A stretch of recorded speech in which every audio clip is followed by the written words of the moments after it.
बोलिए शिव शंकर भगवान की जय। प्रिय भक्तों, श्री शिव महापुराण के रुद्र संहिता तृतीय पार्वती खंड की अगली कथा है उमा देवी का दिव्य रूप से देवताओं को दर्शन देना, देवताओं का उनसे अपना अभिप्राय निवेदन करना और देवी का अवतार लेने की बात स्वीकार करके देवताओं को आश्वासन देना। तो आइए भक्तों, आरंभ करते हैं इस कथा के साथ चौथा अध्याय। ब्रह्मा जी कहते हैं, हे नारद, देवताओं के इस प्रकार स्तुति करने पर दुर्गम पीड़ा का नाश करने वाली जगत जननी देवी दुर्गा उनके सामने प्रकट हुई। वे परम अद्भुत दिव्य रत्नमय रथ पर बैठी हुई थी। उस श्रेष्ठ रथ में घुंघरू लगे हुए थे और मुलायम बिस्तर बिछे थे। उनके श्री विग्रह का एक एक अंग करोड़ों सूर्य से भी अधिक प्रकाशमान और रमणीय था। ऐसे अवयवों से वे अत्यंत उद्भासित हो रही थीं। सब ओर फैली हुई अपनी तेजो राशि के मध्य भाग में वे विराजमान थीं। उनका रूप बहुत ही सुंदर था और उनकी छवि की कहीं तुलना नहीं की जा सकती थी। सदाशिव के साथ विलास करने वाली उन महामाया की किसी के साथ समानता नहीं थी।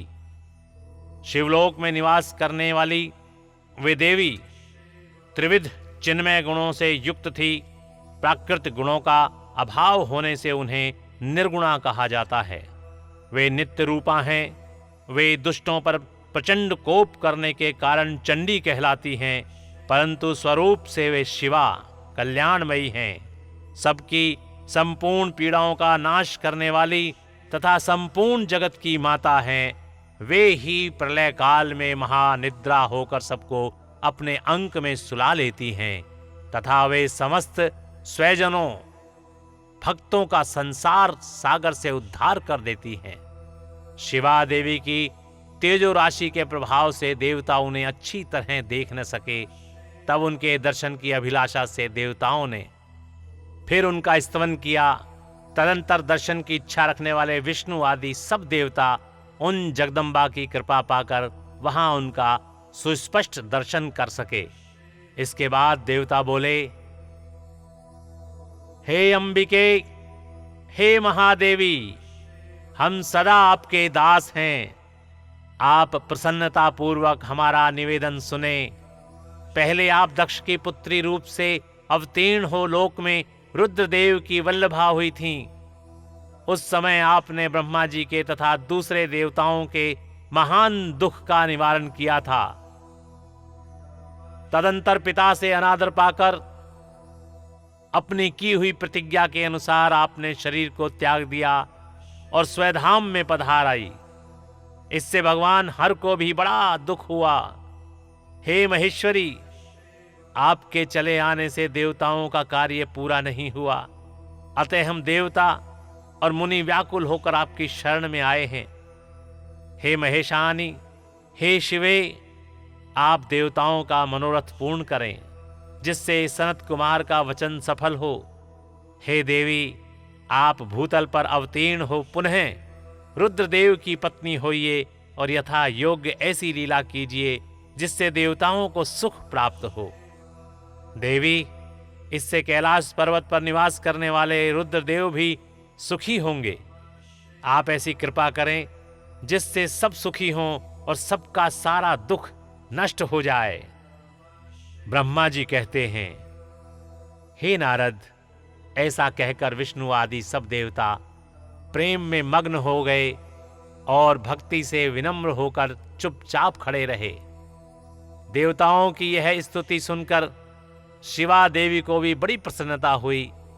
उसके हेतु का विचार करके अपने प्रभु शिव का स्मरण करती हुई भक्तवत्सला दयामयी उमा देवी उस समय विष्णु आदि देवताओं को संबोधित करके हंसकर बोली। उमा ने कहा, हे हरे, हे विधे और हे देवताओं तथा मुनियों, तुम सब लोग अपने मन से व्यथा को निकाल दो और मेरी बात सुनो।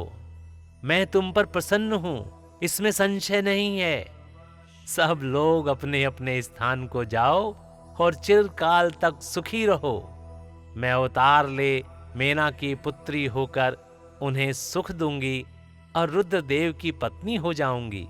यह मेरा अत्यंत गुप्त मत है।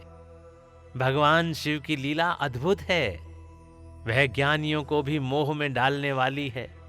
हे देवताओं, उस यज्ञ में जाकर पिता के द्वारा अपने स्वामी का अनादर देख, जब से मैंने दक्ष जनित शरीर को त्याग दिया है, तभी से वे मेरे स्वामी कालाग्नि रुद्रदेव तत्काल दिगंबर हो गए। वे मेरी ही चिंता में डूबे रहते हैं। उनके मन में यह विचार उठा करता है कि धर्म को जानने वाली सती मेरा रोष देखकर पिता के यज्ञ में गई और वहां मेरा अनादर देख मुझ में प्रेम होने के कारण उसने अपना शरीर त्याग दिया। यही सोचकर वे घर बार छोड़ अलौकिक वेश धारण करके योगी हो गए। मेरी स्वरूप भूता सती के वियोग को वे महेश्वर सहन न कर सके। हे देवताओं, भगवान रुद्र की भी अत्यंत इच्छा है कि भूतल पर मेना और हिमाचल के घर में मेरा अवतार हो, क्योंकि वे पुनः मेरा पानी ग्रहण करने की अधिक अभिलाषा रखते हैं। अतः मैं रुद्रदेव के संतोष के लिए अवतार लूंगी और लौकिक गति का आश्रय लेकर हिमालय पत्नी मेना की पुत्री होंगी। ब्रह्मा जी कहते हैं, हे नारद, ऐसा कहकर जगदम्बा शिवा उस समय समस्त देवताओं के देखते देखते ही अदृश्य हो गईं और तुरंत अपने लोक में चली गईं। तदंतर हर्ष से भरे हुए विष्णु आदि समस्त देवता और मुनि उस दिशा को प्रणाम करके अपने अपने धाम में चले गए। बोलिए शिव शंकर भगवान की जय। तो प्रिय भक्तों, इस प्रकार यहाँ पर श्री शिव महापुराण के रुद्र संहिता तृतीय पार्वती खंड की ये कथा और चौथा अध्याय यहाँ पर समाप्त होता है। बोलिए शिव शंकर भगवान की जय। ओम नमः शिवाय। ओम नमः शिवाय। ओम नमः शिवाय।